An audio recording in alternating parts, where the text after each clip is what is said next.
ഈശോ മിശിഹായ്ക്ക് സ്തുതിയായിരിക്കട്ടെ. കേരളവാണി ഒരുക്കുന്ന നോമ്പുകാല ചിന്തകളിലേക്ക് ഏവർക്കും സ്വാഗതം. ഒരു മനുഷ്യ ജീവിതത്തിൻ്റെ അവസാനത്തിൽ സ്വന്തമായി കിട്ടുന്ന സ്ഥലമാണ് കല്ലറ. ഇന്ന് നമുക്ക് കല്ലറയെക്കുറിച്ച് ധ്യാനിക്കാം. ഈ ലോക ജീവിതത്തിൽ എന്തൊക്കെ നേടിയിട്ടുണ്ടെങ്കിലും കല്ലറയിൽ അവയ്ക്കൊന്നിനും സ്ഥാനമില്ല. ഭൂമിയിലെ പേരും പെരുമയും സമ്പത്തും സ്ഥാനമാനങ്ങളും ഒന്നും ഇല്ലാതായി തീരുന്ന ഇടമാണ് കല്ലറ. ഈശോയുടെ പീഡാസഹനത്തെയും മരണത്തെയും കുറിച്ച് ധ്യാനിക്കുമ്പോൾ ഒരു പക്ഷേ വളരെ കുറച്ചു മാത്രം ചർച്ച ചെയ്യപ്പെടുന്ന ഒരു വാക്കാണ് അവിടുത്തെ അടക്കം ചെയ്ത കല്ലറ.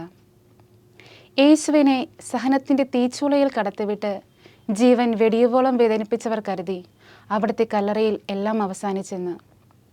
മറ്റേതൊരു കല്ലറയിൽ നിന്നും അതിനെ വ്യത്യസ്തമാക്കിയത് തുറന്നപ്പോൾ അത് ഒഴിഞ്ഞുകിടന്നിരുന്നു എന്ന യാഥാർത്ഥ്യമാണ്.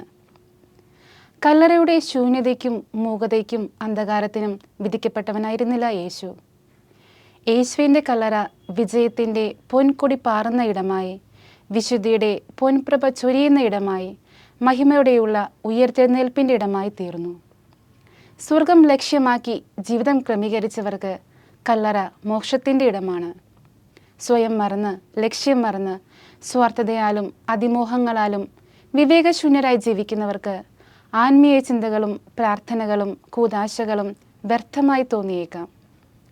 ലോകത്തിൻ്റെ സുഖലോലുപതയിൽ മാത്രം ഒഴുകി ജീവിച്ച് അവസാനം കല്ലറയിലെത്തുമ്പോൾ അത് പരാജയത്തിൻ്റെ പടുകുഴിയായിത്തീരുന്നു. ഭൂമിയിലെ ജീവിതത്തിൻ്റെ അവസാനം കല്ലറയാണെങ്കിൽ പുതിയ പർദീസ ജീവിതത്തിൻ്റെ തുടക്കവും കല്ലറ തന്നെയാണെന്ന് യേശു നമ്മെ പഠിപ്പിച്ചു. ഒരു കല്ലറ നമുക്കായി കാത്തിരിക്കുന്നു, എന്നാൽ അതിൽ അവസാനിക്കാനുള്ളതല്ല നമ്മുടെ ജീവിതം. ഈ കല്ലറയിലേക്ക് ഇറങ്ങി വരാൻ, നമ്മെ കൂട്ടിക്കൊണ്ടു പോകാൻ ഏറെ സ്നേഹത്തോടെ കാത്തിരിക്കുകയാണ് ഈശോ. അവിടത്തേക്ക് കടന്നു വരാൻ പറ്റുന്ന വിധത്തിൽ സുഹൃതങ്ങളാൽ നിർമ്മിച്ചതായിരുന്നു വിശുദ്ധരുടെ കല്ലറ. അഴുകാത്ത ശരീരം അഴകാർന്ന രീതിയിൽ പ്രഭ ചൊരിഞ്ഞുകൊണ്ടാണ് യേശു ഉയർത്തെഴുന്നേറ്റത്. ഇനിയും അഴുകാതെ ഇരിക്കുന്ന പല വിശുദ്ധരും തിരുസഭയിലുണ്ട്. അതിലൊന്ന് ഗോവയിലെ വിശുദ്ധ ഫ്രാൻസിസ് സേവ്യറിൻ്റെതാണെന്ന് നമുക്കോർക്കാം. യേശു നമുക്ക് വേണ്ടി സഹിച്ചതും മരിച്ചതും നമ്മോടുള്ള വ്യക്തിപരമായ സ്നേഹത്താലാണ്. ക്ഷമയോടെയുള്ള സഹനം അത്യുന്നതമായ പ്രാർത്ഥനയാണ്. സ്വർഗം നേടാനുള്ള നാണയമാണത്. പാപകരമായി ജീവിക്കുന്നവർക്ക് കല്ലറ ഭയാനകമാണ്, എന്നാൽ അനുതപിക്കുന്നവർക്ക് അതൊരു പ്രത്യാശയുടെ ഇരിപ്പിടമാണ്.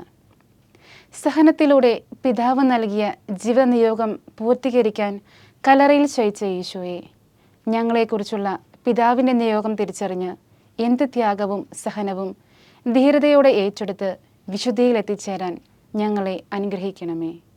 ആമേൻ.